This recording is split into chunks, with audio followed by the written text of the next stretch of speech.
Olá, muito bom dia! Um levantamento da Ceasa mostra que os alimentos vendidos pela Central no DF estão acumulando alta no ano. As condições climáticas e os custos com a mão de obra e energia elétrica estão entre as principais causas do aumento.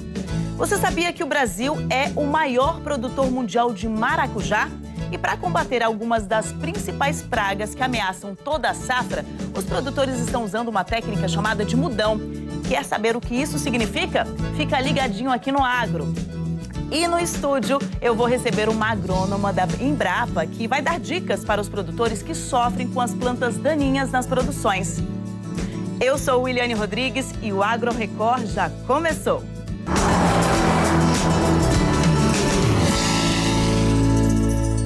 Um levantamento realizado pela Ceasa mostra que os alimentos vendidos pela Central no DF estão acumulando alta no ano.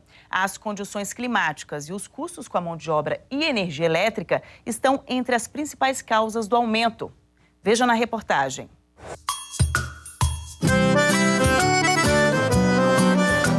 Tomate, batata, limão, abobrinha. Itens indispensáveis em um belo dia de feira. Na Ceasa do Distrito Federal, o que não falta é opção. Mas a cada mês, o cliente da Central vem diminuindo o tamanho das compras. Tá mais ou menos um pouquinho caro, mas aqui ainda compra de qualidade, né? Um pouquinho mais caro, mas de qualidade. Teve um aumento muito grande, né? E as verduras, cada dia que a gente vem aqui ao Ceasa, tem sempre uma surpresa. O preço está sempre maior. E não só o consumidor vem sentindo no bolso os custos com a feira. A família do Sérgio trabalha na Ceasa desde a década de 60 e ele conta que nunca passou por um aumento tão grande nos custos de produção. Estou há muito tempo na Ceasa e venho acompanhando que cada vez mais os custos de produção para o produtor estão aumentando, entendeu? Porque vem um custo, principalmente o custo de mão de obra, não tem uma mão de obra boa e tem uma mão de obra fraca e cara que não corresponde para o custo de produção. Que a gente paga para eles. Chega a pagar mais caro do que eles merecem, os produtos, a mão de obra que nós temos hoje. Portanto, a gente vem sofrendo com aumentos de energia elétrica, com combustível, com insumos agrícolas, e não está nem tanto tendo como repassar esses produtos na ponta final, que é para vender para o consumidor, para os mercados. Nós somos produtores, vendemos para o mercado. Segundo o produtor, a situação tornou impossível segurar o aumento dos tomates que produz. Eu mexo com caixaria, que são as verduras pesadas, cenoura, beterraba, repolho, tomate. Desses aí, o que mais aumentou o custo, porque tem muita mão de obra, não dá para mecanizar, é o tomate. Tem o tomate, que é esse aí que mais tem um custo aumentado nos últimos tempos. Porque muita mão de obra, usa muito insumos, aí ele vai chegar na ponta do consumidor mais caro. O repolho também usa muito insumo, cenoura, beterraba. Então essas coisas que a gente usa, tudo que a gente compra, teve uma redução mínima agora nos preços de adubo. Mas os defensivos também subiu. Ao contrário, subiu que não dá para cobrir a baixa da adubação química. E essa sensação do consumidor encontra base nos números. Segundo o índice da Ceasa aqui do Distrito Federal, o aumento acumulado no ano é de 0,4%. Mas no mês de outubro, segundo o levantamento mais atualizado pela entidade, subiu 2,6%. As frutas subiram num patamar parecido, já as verduras, 20%. Muitos produtores relacionam a questões climáticas. A Lúcia conta que as recentes ondas de calor afetaram a produção de jiló e quiabo. Desde quando eu me entendo de gente, eu não lembro de nenhum ano fazer tanto calor igual está fazendo esse ano. E é a seca demais, né? Esse ano choveu muito pouco mesmo. Aí o calor, o clima foi, na minha experiência que eu tenho, foi um dos fatores que mais assim afetou os preços. Se você procurar a caixa de quiabo aí pela feira para vender, você não vai encontrar mais. E você pode pedir o preço aí que vende do mesmo jeito. Segundo a Emater do Distrito Federal, esse impacto pode ser amenizado com uma preparação do produtor a médio e longo prazo. Várias ações podem ser adotadas por esses agricultores, né? Uma diversificação maior das culturas, os sistemas de cultivo que sejam mais sustentáveis, um controle maior da irrigação e, principalmente, o que a gente diria, a educação e treinamento constante, que é isso que nós da Extensão Rural Pública, da EMATER-DF, fazemos, para que ele se prepare para esses eventos extremos, para que ele não possa ser surpreendido com os eventos e ter, assim, um custo maior, elevado, tendo que automaticamente passar esse custo para o consumidor. Ainda, segundo o técnico, é bom clientes e produtores, a princípio, apertarem os cintos, porque as condições climáticas ainda irão influenciar nas produções do DF. Todas essas ações extremas, ainda que seja muito comum nessa época agora você ter uma certa inflação dos alimentos, principalmente das hortaliças, que é um período de verão, então há um excesso de chuva, há um período de chuva com mais constância, então você esses extremos, seja do calor, seja do frio, ou do excesso de chuva, ou até mesmo da falta de chuva, acaba impactando na produção, na produtividade da maioria desses produtos aqui que são cultivados no Distrito Federal e também nas outras regiões do Brasil. Porém, vai ter que enfrentar um aumento aí em alguns gêneros, né, do valor dos produtos, além do que já é normal para esse período. Em um levantamento, aponta redução na produção da soja na safra de 2023 e 2024. O terceiro levantamento da safra de grãos nesse período, divulgado pela Companhia Nacional de Abastecimento, a CONAB, reduziu a estimativa de produção do grão no Brasil. O Ivan Bruselli plantou 1.400 hectares de soja no fim do mês de outubro. O produtor confessa que está preocupado. Sem chuva, a planta não está se desenvolvendo como era o esperado. Essa soja aqui é uma soja semi-precoce, ela choveu pouco, então ela não deu o número de vagens por nó produtivo. Cada espaço desse aqui é um nó produtivo. E aqui era para ter 4 vagens nesse nó. Você pode ver que essas duas pequenas aqui, ó, tem 3 vagens aqui, chama canivetinha, ela não vai formar, se aqui não chover, ela não vai formar.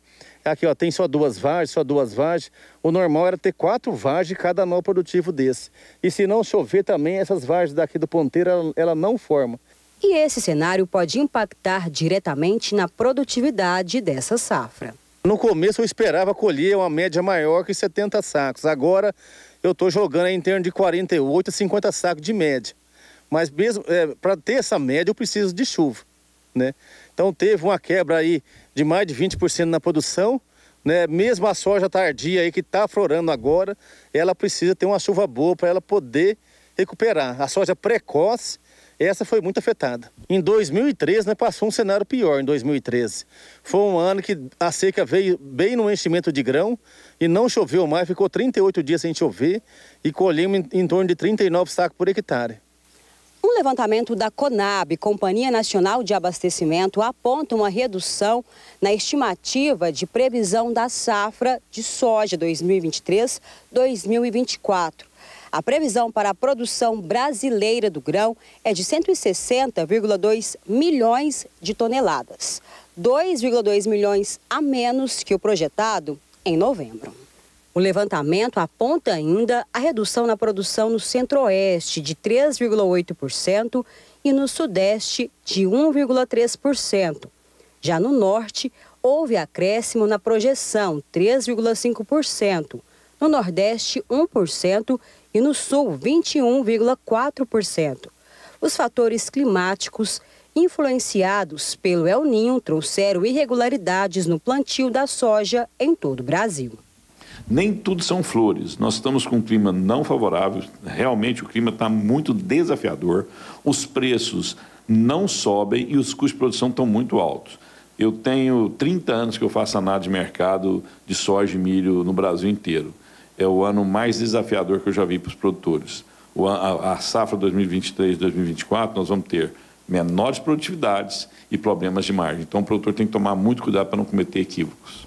As chuvas devem ser esparsas e com volumes baixos, o que não recupera a situação do solo e das plantas. As perspectivas para os próximos meses não são das mais otimistas, tá? Isso porque o fenômeno El Niño, ele chegou no ápice dele agora, ele ganhou muita intensidade e agora está na fase mais intensa dele.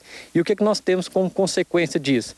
temperaturas elevadas e um veranico muito intenso. Essa combinação de falta de água no solo e temperaturas elevadas afeta de forma significativa praticamente todas as culturas, independente se seja uma alface ou até uma árvore, um pé de laranja, enfim, afeta de forma significativa, porque a planta passa a ter dois tipos de estresse, o estresse hídrico e o estresse termal.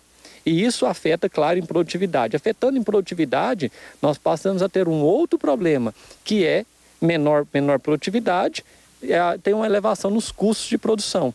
Então isso afeta, ou seja, a todos os setores, não só o pessoal da agricultura, mas afeta a sociedade de forma em geral.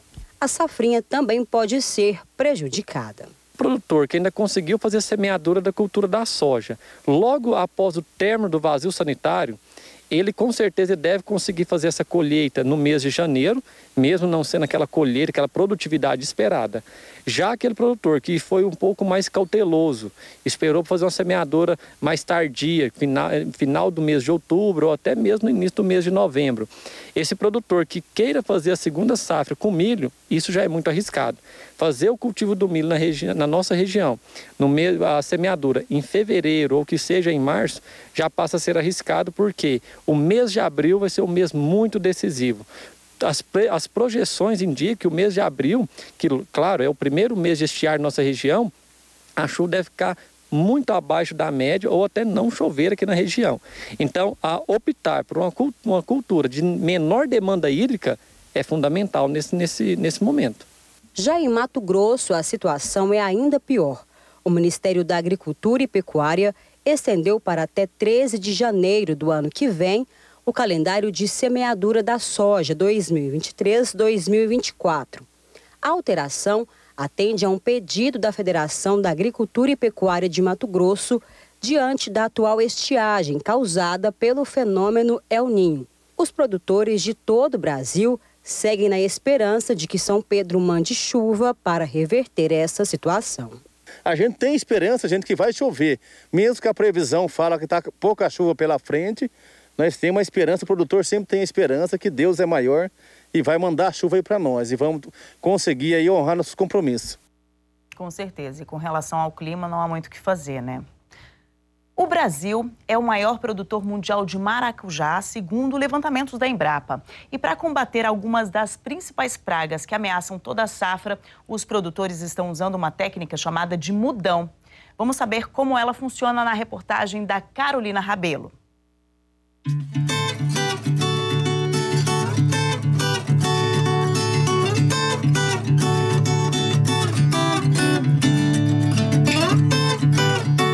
O Júlio trabalha há 3 décadas com a produção de 3 variedades de maracujá. Os frutos são plantados em uma área de 10 hectares lá em São Sebastião, a 30 quilômetros de Brasília. Eu passei a estudar a cultura do maracujá, porque minha mãe começou a plantar maracujá e hoje eu me especializei na cultura do maracujá em virtude dessa necessidade do cultivo, né? Que nós temos uma seleção que nós temos desde o início do nosso plantio, né? Todo final de ciclo nós fazemos uma seleção do nosso material, que chama Imperador do Cerrado. Temos aqui o Catarina, que é um material oriundo lá de Santa Catarina, que é muito produtivo, mas ele é precoce, mas ele dura menos tempo. Então esse consórcio Imperador e Catarina, porque o Catarina, num dado momento, ele vai entrar em senescência e ele vai deixar de produzir e nós vamos com isso, então, o outro material cobrir esse Catarina e continuar produzindo. E temos também o Gigante Amarelo nessa área, então são 3 materiais. Mas além desse, nós temos também o IAC 275, voltado para a indústria em outra área, nós temos o IAC 277 e 273 também. Apesar do potencial produtivo do maracujazeiro ainda no início do cultivo, quando as mudas estão pequenas, uma série de problemas acabam surgindo e tirando o sono dos produtores. O ataque de doenças é um exemplo disso. Elas reduzem a produtividade e a qualidade dos frutos. O Júlio já enfrentou esse desafio. Produzir maracujá, eu digo que hoje é uma das culturas mais difíceis de se produzir, né? Não é à toa que nós estamos há 3 anos com escassez de maracujá no mercado. As indústrias não têm estoque para poder tocar a sua produção ao longo do ano. E há 3 anos, então, de preço muito bom, né? Mesmo assim, nós temos produtores constantemente desistindo da atividade, porque é uma cultura extremamente difícil de se fazer, de se manejar. Então, as tecnologias como o mudão, adensamento e outras mais, elas tem o objetivo de ter uma alta produtividade e o melhor rendimento para o produtor. Então, pragas e doenças no maracujá, a gente tem que aprender a conviver com ela, né? O pulgão é uma das principais pragas do maracujá. Além dela, tem várias outras que atrapalham o processo de crescimento dos frutos. Por isso, é essencial que o produtor adote práticas de manejo adequadas para garantir o sucesso da produção.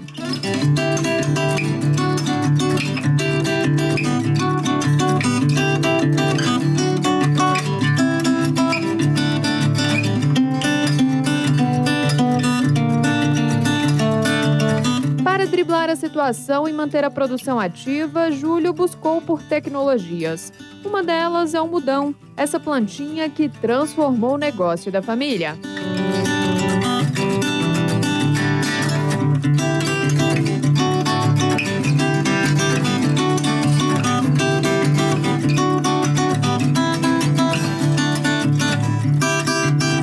Mudão é uma tecnologia que não é nova, né? Ela nasceu no ano de 2000, mais ou menos, lá em São Paulo. O Instituto Agronômico de Campinas começou a trabalhar com o mudão, né? Posteriormente a Embrapa, a CPAC, desenvolveu também aqui para a nossa região do Cerrado. E é você pegar aquela mudinha que iria para o campo com 30, 45 dias, trazer ela num porte maior, de pelo menos 1,5 m, 1,80 m, e você já leva uma planta mais adaptada, né? Menos suscetível a pragas e doenças do que uma planta pequena. Então, quando essa muda vai para o campo, nós temos um arranque inicial muito rápido e nós conseguimos, com isso, antecipar em 2 meses o ciclo do maracujá. O mudão de maracujazeiro garante que nessa primeira fase o pomar tenha excelência no nível de crescimento. Qual que é a lógica de implantar o mudão aqui no Distrito Federal?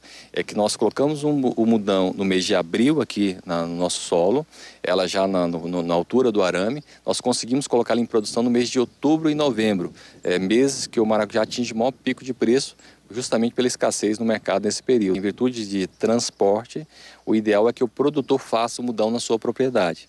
Ele pode até comprar a muda pequena, né, dos viveristas, mas o desenvolvimento dela tem que ser na propriedade em virtude do porte, né? Ele vai ter que fazer pelo menos 3 a 4 podas até que ela chegue no tamanho de 1,5 m, 1,80 m. Nós estamos com um mudão aqui, que na verdade ainda é uma mudinha que vai crescer em pelo menos 3 meses e a gente vai te explicar como fazer esse mudão, né, Júlio? Isso, então essa muda aqui já está em torno de uns 60, 70 dias, então ela vai já para a segunda poda, né? Já fizemos uma poda bem aqui, dá para ver aqui a segunda poda. Qual que é a ideia de se fazer a poda? A partir do momento que você corta aqui, quebra a dominância apical, a planta tem a tendência a crescer, você faz com que ela desenvolva o sistema radicular dessa muda. Então ela vai ficar uma muda mais grossa, sistema radicular mais desenvolvido, e ela vai então para o campo muito mais resistente a pragas e doenças do que uma muda pequena, né? Então o procedimento aqui é o seguinte: você vai contar 1, 2, 3 folhas verdadeiras e aí você faz o corte então dessa muda sempre na diagonal para não acumular água e essa muda vier a adoecer, né? Essa é a segunda poda então? Isso, a segunda poda, a primeira já foi feita aqui, dá para ver o sinal, né? Então dessas 3 gemas aqui vai sair um novo broto. Nós vamos eliminar 2 brotos aqui e deixar o terceiro broto. Então, vou fazer isso aqui, né? Esse terceiro broto a crescer, nós vamos fazer a terceira poda nele. Então tá, então posso cortar aqui? Isso, conta as folhinhas e pode fazer. Conto essas 3 ou essa pequenininha não conta? A folha verdadeira você conta para essas folhas maiores. Essas maiores então são as folhas verdadeiras, a gente conta entre 2 a 3, então vou contar 3. Posso cortar aqui em cima, sempre na diagonal. Cortamos. E agora? Perfeito. Agora a gente faz uma aplicação de cobre, né, por conta da lesão, para evitar bactérias e outras doenças mais. E aí é um manejo normal. Adubação toda semana, uma vez por semana é feita a adubação e também fungicida protetor uma vez por semana. Isso por quanto tempo? 6 meses mais ou menos é o período que nós levamos para deixar uma muda dessa com 1,80 m mais ou menos. E depois ela já está pronta para ir para o campo, né? Isso, depois pronta para ir para o campo e produzir. A versatilidade do maracujá contribui para o seu sucesso no mercado. O Brasil é o maior produtor mundial de maracujá, colhendo um volume aproximado de 700 mil toneladas por ano, segundo o Instituto Brasileiro de Geografia e Estatística.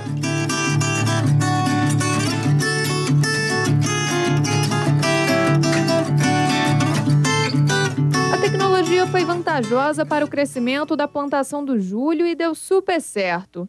Hoje, o produtor colhe cerca de 60 toneladas de maracujá por hectare no ano. O mudão para nós faz parte do nosso manejo de produção. E nós, sempre quando fazemos a implantação, o estudo da implantação, nós colocamos, esse tempo de implantação, nós colocamos o mudão como sendo o principal objetivo. Então, nós antecipamos o mudão em 6 meses, para quando tiver toda a estrutura pronta, o mudão ir já para o campo. Eu diria que o produtor que está nessa atividade, que quer produzir, buscar altas produtividades em uma área como essa, a nossa média de 50, 60 toneladas por hectare, bem acima da média nacional, tem que buscar as tecnologias que estão disponíveis no mercado. O mudão é uma delas. Outros produtores fora do Distrito Federal também, eu tenho acompanhado, que começam a implantar a questão do mudão. E diria que hoje é uma tecnologia barata, né, porque você consegue reduzir a tua mão de obra, uma vez que você consegue confinar todas as plantas num lugar só, até ela chegar a um certo ponto, e fácil de fazer.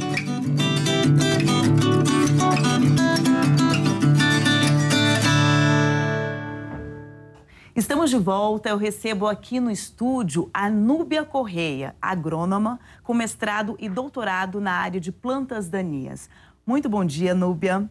Primeiro, conta pra gente o que são ervas daninhas, na verdade, plantas daninhas, que você vai mostrar pra gente a diferença, que existe uma diferença, sim, e como o produtor controla essas plantas hoje, e depois a gente fala do estudo da Embrapa. Tá ótimo. Primeiramente, bom dia a todos. Agradeço pelo convite e a oportunidade de falar sobre planta daninha, que é uma área extremamente importante. E foi interessante que você levantou a questão da erva daninha, né? Muita gente utiliza esse termo no campo, mas eu sempre considero que não é um termo correto, porque quando a gente fala erva, nós estamos relacionando apenas as plantas que são herbáceas. Mas nós temos também acontecendo no campo plantas que são arbustivas, arbóreas, no caso de plantas em pastagem, trepadeiras, que não fazem parte do grupo de herbáceas e que também devem ser levadas em consideração. Mas o termo que eu acho que todo leigo conhece, que é o mais interessante, é mato. Porque mato, quando a gente fala mato, todo mundo tem um matinho em casa, seja no jardim, seja no quintal. E até mesmo o CNPq, ele considera a nossa área como matologia, que é o estudo do mato. Então, para ninguém ter nenhuma dúvida, nós somos especialistas em mato. E até pelo nome, né? Mato, plantas daninhas, isso causa que tipo de dano à produção? Então, na realidade, o produtor ele pode até conviver com essas plantas quando elas não estão ocasionando algum tipo de dano. Esses danos que ela pode ocasionar são diversos, mas o que é mais sentido pelo produtor é no bolso, que é a perda de produtividade. Porque essas plantas são plantas, seres vivos, que precisam de água, de nutriente, de espaço, de luz para crescer. Então, elas vão estar competindo com a cultura por todos esses elementos. Então, o produtor faz uma adubação, parte do adubo vai para a sua cultura e parte também vai ser extraído por essas plantas. Então, a cultura vai deixar de absorver esses nutrientes e as plantas daninhas é que vão estar absorvendo. Com isso daí, nós vamos ter, pelo efeito dessa competição, uma redução de produtividade e, em alguns casos, também perda de qualidade do produto, porque elas podem influenciar também na qualidade do produto que vai ser colhido. Então, por essa série de fatores negativos ocasionando a cultura, o produtor não deixa essas plantas conviverem com a sua cultura no campo.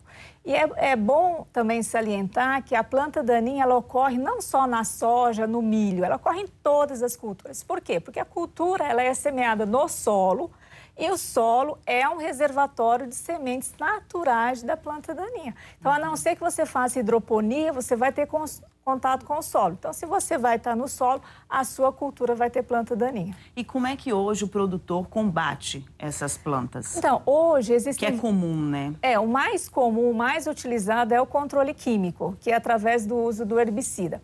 Herbicida, pelo próprio nome, né? Herb vem de planta, cida que mata. Então, são produtos químicos, agrotóxicos, que matam planta.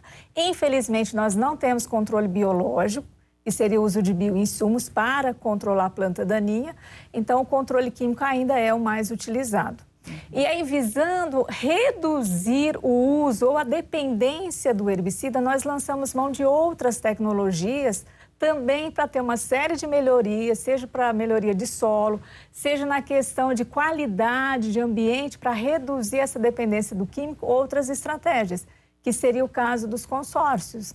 O que é um consórcio nesse caso? Então, como é que é esse estudo? Então, nesse caso dos consórcios que foi feito, foi um consórcio de milho com uma gramínea forrageira. Quando a gente fala gramínea forrageira, nesse estudo especificamente foi o capim colonião, mas poderia inclusive ser com capim braquiária ou outro tipo de cultura que não fosse necessariamente uma gramínea. Mas tem alguma especificidade nesse capim que...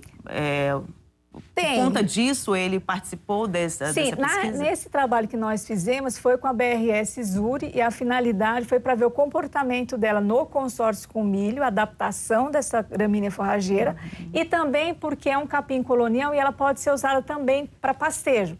Então, só para você entender, o capim é semeado junto do milho no mesmo dia, o que a gente fala de semeadura simultânea. Ele foi a lanço, espalhado a lanço na área e o milho foi semeado em linha normalmente. Ele vai crescendo com o milho, seguindo os mesmos tratos culturais do milho, só que a gente sempre vai mantendo ele. Como o milho vai crescer mais, a competição não vai estar acontecendo aí nesse caso. Bem, depois quando colhe o milho, o capim ele já vai estar estabelecido na área, pequeno. Ele vai estar pequenininho, então colhe o milho que vai estar grande e o capim pequenininho. Colhe o milho, o capim está na área, já formado.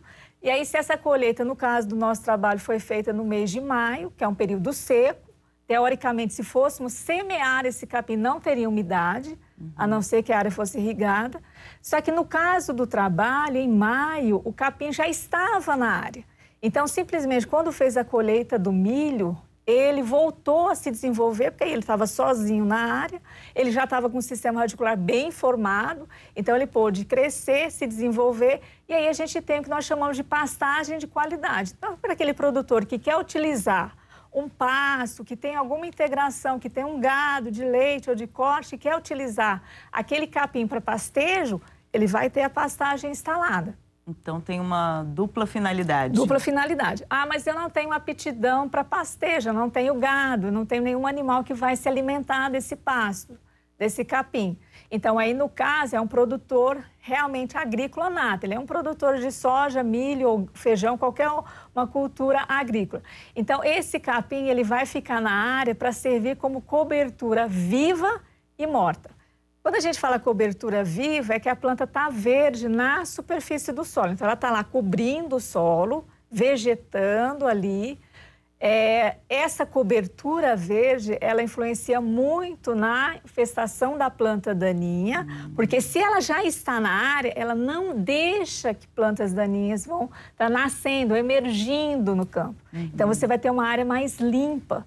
Então, quando você for entrar com a próxima cultura, que seria a cultura da safra seguinte, lá no mês de outubro, novembro, você vai ter unicamente o capim forrando a tua área. Você não vai ter a planta daninha tomando conta do espaço. E ele não compete aí em termos de nutriente com o produto, né? Não, na realidade, quando ele está junto lá do milho, o milho sobressai, então o milho fica maior. Então, é o contrário, é o milho que está competindo com ele. Aí, nesse caso do consórcio, o milho é que vai estar competindo e aí o milho não deixa ele crescer, porque o milho vai crescer mais rápido, você vai ser mais vigoroso nessa questão. Quando você colhe o milho, aí ele volta a se desenvolver. Aí você tem ele dominando o espaço da tua área. Então, esse é o benefício da gente ter esse consórcio. E outro ponto importante, que eu sou da área de planta daninha, mas esse capim lá que vai estar estabelecido, ele também tem uma função muito importante para a questão de melhorar a microbiota do solo, que o micro-organismo é muito importante do solo. Ele também tem a função de reciclagem de nutrientes, então ele absorve nutrientes de camadas mais profundas, ele volta esse nutriente para a folha, aí quando ele morre, esse nutriente que vai estar na folha dele vai ser decomposto e vai voltar para o solo e beneficiar a cultura que vai vir na sequência. E isso fica mais barato para o produtor? Usar o consórcio, por exemplo, para evitar, para combater a planta daninha? Olha, em termos de custo, eu não sei se ele ficaria mais barato, só que ele fica mais viável pelo ponto de vista ecológico da sustentabilidade agrícola. Porque você... E fortalece o solo também. Porque ele fortalece o solo, então não é unicamente um benefício, você tem vários benefícios acontecendo no sistema. Então, isso é um ponto importante que tem que ser levado em consideração. de imediato, o produtor deve virar assim, não, mas fica mais caro, porque eu vou ter que comprar a semente do capim. Mas a médio e longo prazo, os benefícios que ele tem em contrapartida são muito maiores do que o custo da semente que ele vai ter com o capim. E assim, os benefícios que a gente tem para o ambiente, quando nós trabalhamos com uma cultura consorciada, ou quando você não deixa nenhuma área em pousio na propriedade. Quando a gente falar em pousio, é a área que você não faz nenhum tipo de manejo e aí você deixa a planta daninha crescendo. Planta daninha é uma planta que produz muita semente. E um outro ponto importante desse trabalho que nós fizemos, que na área, a principal planta daninha era a espécie de buva, né, Coniza. E essa planta, ela é muito agressiva, principalmente na entre-safra, aqui na região do Cerrado. E uma única planta, uma planta só, chega a produzir até mais de 200 mil sementes. Então, toda vez que você chega numa área e tem aquele mar de buva, que a gente fala que é um buval, que tem muita buva, uma plantinha daquela pode estar chegando a produzir 200 mil. Então, é aquele negócio seguinte... Você não controla essa planta na entre-safra, ela fica na área, produz semente, aumenta esse reservatório de semente no solo, que é o banco de sementes do solo, e aí sempre o produtor vai estar correndo atrás desse prejuízo. Agora, Núbia, o produtor que se interessar por utilizar esse consórcio, por exemplo, nesse resultado, o que ele deve fazer? Não, na realidade, uma coisa que eu acho que tem que ficar bem aberto para todos, nós trabalhamos com um tipo de capim, que é o BRS Zuri, mas pode-se trabalhar com qualquer tipo de capim, inclusive Braquiária rusiziense, que é um capim que o pessoal utiliza e conhece mais. Então, tem a oportunidade de agregar. Eu vou utilizar um capim que pode ser uma Braquiária decumbens, pode ser uma Braquiária brisanta, uma Braquiária rusiziense, o pânico máximo, seja ele um zuri ou uma saia, um tamanho, qualquer gramínea forrageira, vai trazer o mesmo benefício produtor. Então, a primeira coisa que ele tem que contactar é uma empresa de produção de sementes, que venda de sementes, verificar qual é a mais acessível para ele e a disponibilidade de semente para ele ter e fazer esse consórcio. Todos os extensionistas da Emater estão habilitados, estão com conhecimento para fazer essa difusão tecnológica. E, é claro, o pessoal da Embrapa está sempre de portas abertas para atender qualquer dúvida em relação a isso. Muito legal, Núbia. Muito obrigada pela participação. Chegou a hora de apreciar uma boa moda sertaneja e aprender uma receita típica da roça. Já ouviu falar em moça branca? Um doce preparado com caldo de cana. E o segredo está no ponto. Quando a gente pega a rodovia e vai olhando a paisagem, dá para perceber que o cenário corriqueiro muda, a vegetação também. E percebemos a tranquilidade de alguns lugares. Indo pela BR-060, resolvemos parar em Guapó, que fica a apenas 37 quilômetros da capital. Da estrada, avistamos um engenho antigo de cana-de-açúcar e a cobertura de telhas de cerâmica ficou escondida em meio ao trançado de palhas. Com uma roda d'água no alto, é um convite para entrar.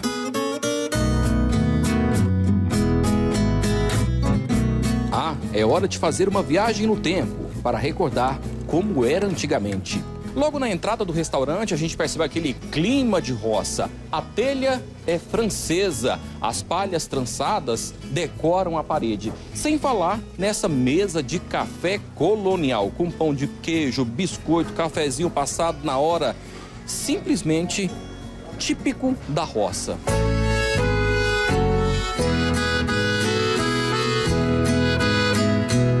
Nesse espaço dá para viajar no tempo e admirar cada cantinho, seja dos utensílios antigos, da comodidade dos bancos de madeira, os adereços usados na roça, da simplicidade da vida no campo, dos peixes sendo alimentados na represa.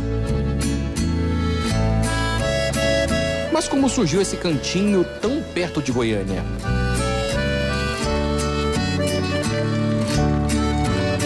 Quando a pessoa gosta, ela vai criando isso aí. Eu nasci nesse mundo também, Minas Gerais. A cultura nossa lá em Minas é isso aqui. Então, quando eu tive dificuldade de fazer, que quem faz, a maioria é eu mesmo. Porque eu sou apaixonado, eu gosto disso aqui. A ideia é essa. Quando o cliente vem, sente em casa?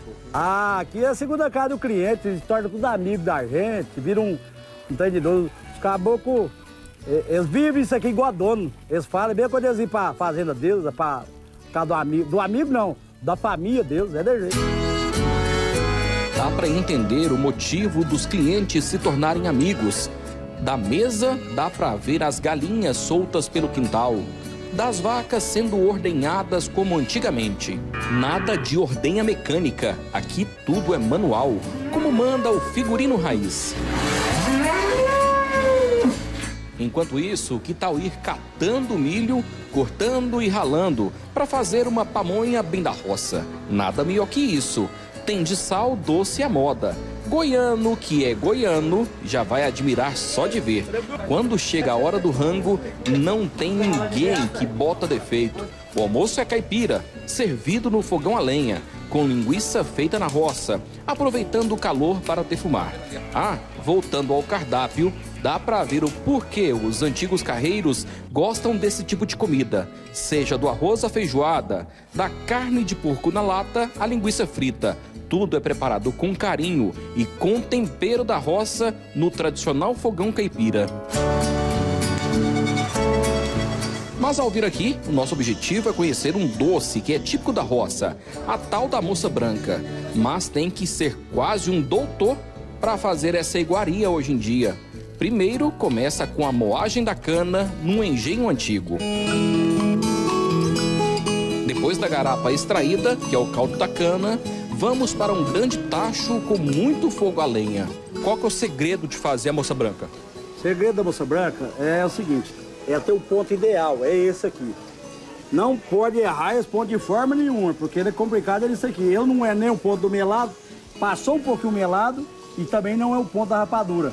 O ponto ideal é esse. Então ele é bem complicado, por isso que tem a cada 10 pessoas, um sabe fazer moça branca, por conta desse ponto aqui, ó. A gente tirou a garapa agora há pouco, ficou quanto tempo no fogo mais ou menos? 3 horas e meia. 3 horas e meia? Fogo brabo.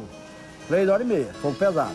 Esse é o ponto ideal, nós vamos começar a arrancar agora e jogar nos pratos para ficar 10 minutos descansando, esfriando. Para depois nós fazer o processo de bater a moça branca. Não pode tirar antes e nem depois? Nossa, de um jeito nenhum. O segredo é esse, é tirar no ponto certinho agora. Enquanto o melado vai esfriar um pouco, vamos de moda boa?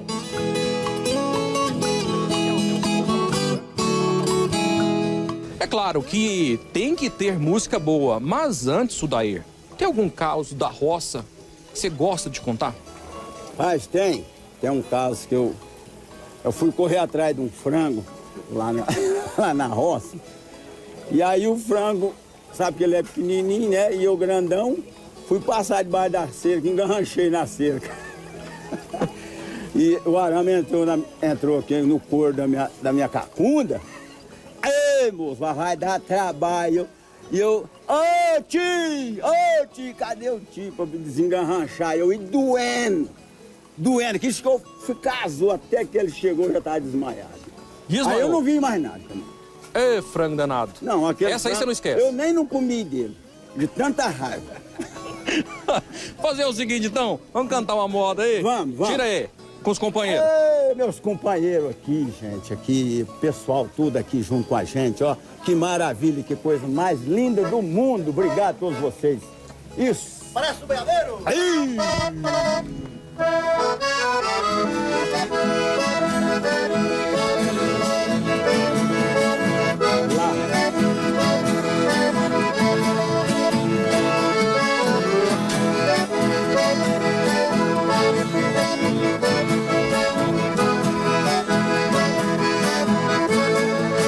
Pela estrada eu vou rodando e cantando esta canção, conduzindo a boiada, vou rodando caminhando. Mas comigo fica sempre machucando o coração, a saudade de um berrante ecoando pelo sertão. Adeus minha mula, pai, adeus meu alazão, adeus tempo que passou, adeus poeira do chão, adeus minha peonada, adeus tempo passado, no expresso boiadeiro eu sozinho levo meu gado.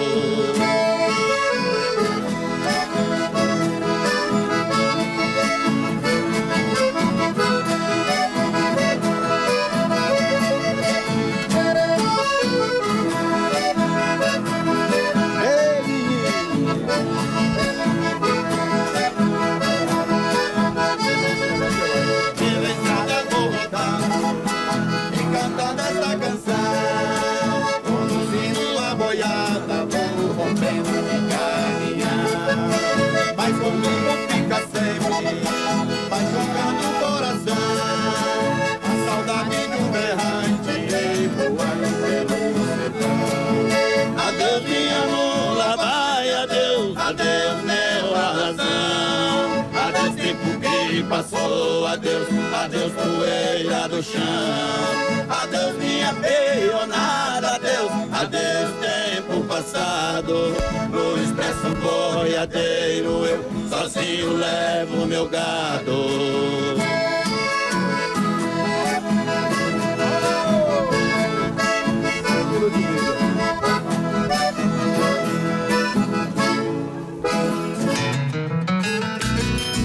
Voltamos para ver se o melado esfriou. Tá vendo só? No gamelão, o que era melado tá tomando forma. Ô, Fernando, depois de 10 minutos, então, esfriando no prato, agora começou o processo para montar a moça branca, né? Agora é a hora. Agora é a hora que não pode errar, ó. Isso aí é pra poucos. Essa arte aí, ó, não vou falar que é milenar, não, mas é pra poucos. Eu contei pra vocês, a cada 10 não dá conta de fazer isso aí, ó. Tem que ficar batendo, né? É, tem que batendo e saber o ponto certinho pra ela subir. Tem até o jeito de bater, né? Até o jeito de bater e ela vai subir em segundos. Na hora de ela subir mesmo, é coisa de segundo, tem que saber o ponto de levantar, senão ela não para em pé. Aí fica cambota. Qual que é a importância de bater? Ela clarear e ela pegar essa forma. Já fala moça branca, vai ficar branca. Vai ficar branca, né? Ficar branca. Já tá começando agora, ó. Tá clareando, ó. Agora ele já vai levar a mão nela pra subir, ó, o ponto dela subindo, ó. É muito rápido, né? É muito rápido. Então, agora é a hora certinha. Tá pronta a moça branca, ó. Ficando em pé. Agora ele já vai tirar a mão e a moça branca tá pronta. Essa é a moça branca mais tradicional, né? É tradicional, porque tem gente que informa, né? Quem informa geralmente é porque não dá conta de fazer esse processo. O informando é mais simples. Agora fica esfriando mais um pouco. Já tá pronta pra comer, ué. Pronta? Já pronta pra comer, ué. Só arrancar. É claro que a moça branca é uma sobremesa, porque moda de viola com cenário de roça combina com comida boa e muita animação. Ainda mais quando os amigos chegam para animar a festança. Um restaurante que enche rapidamente recebe visitantes de Goiânia, como o casal Geraldo e Ildeleuza. É um local muito bonito, aconchegante, né? Arejado. Realmente um espírito caipira, né? Reverte a gente ao tempo da roça, coisa bonita, né? Pureza. Eu tô percebendo que vocês estão escutando, cantando, sorrindo. É um prazer, né? Curtir esse clima da roça, ainda mais com um amigo cantando. Curtir essas modas de viola é bom demais, sabe? Esse ambiente aqui, eu nunca tinha vindo aqui. Tô amando esse lugar. Muito gostoso mesmo, muito bom. Vale a pena. Aqui a gente percebe que a raiz do agro é mais presente do que nunca na vida das pessoas. E aqui vocês cantam moda de viola, não tem nada daquele sertanejo universitário, não. Tem que ser modão. Não, tem que ser modão. Por quê? Tem que ser modão, porque é raiz, né? É a raiz tradicional, a raiz, a cultura nossa é essa. Se tem poema no meio, aí fica mió de bom. Eu vim do céu para salvar a boiada, cumprindo ordens de nosso Senhor. Com o repique do berrante, logo a boiada foi se aglomerando. E os companheiros que tinham morrido, naquele instante eu vi ressuscitando. Vendo o milagre dessa boiadeira que para o céu foi levitando, seu rosto lindo era o de Madalena e as minhas penas ela foi perdoando. Caí de joelho com o rosto em terra e de contente solucei chorando. Uma boiada entreguei em Barreto, foi 3.000 boi contado na chegada. Foi o milagre de Madalena, boiadeira que vi lá na estrada. No outro dia eu fui acordando, foi só um sonho na grande jornada. Esse paraíso particular, o Fernando faz questão de dividir a felicidade dele com todo mundo que ama o ambiente caipira. Então vamos terminar bem essa reportagem com modão.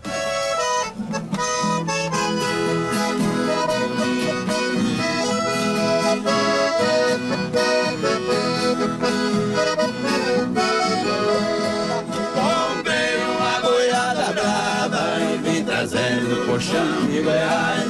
Depois de atravessar a fronteira do rico estado de Minas Gerais, a boiada estourou, pedra branca, terra dos cristais.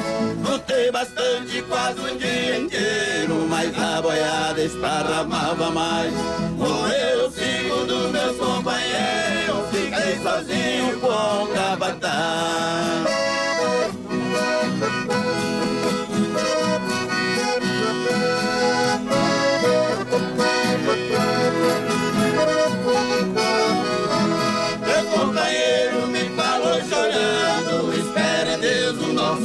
voador. Olhei pro céu e avistei baixando um misterioso disco voador. Saltou por terra, moça boiadeira, e o seu berrante entrava de cor. Falou contente comigo um sorriso, pra te salvar aqui hoje eu estou. Eu vim do céu pra salvar a boiada, fiquei no anjo e ela repicou. Eita, trembão, bom demais, né? O último Agro Record de 2023 fica por aqui. Para você, um ótimo ano novo. Que 2024 seja maravilhoso para todos nós. Um beijo e até a próxima.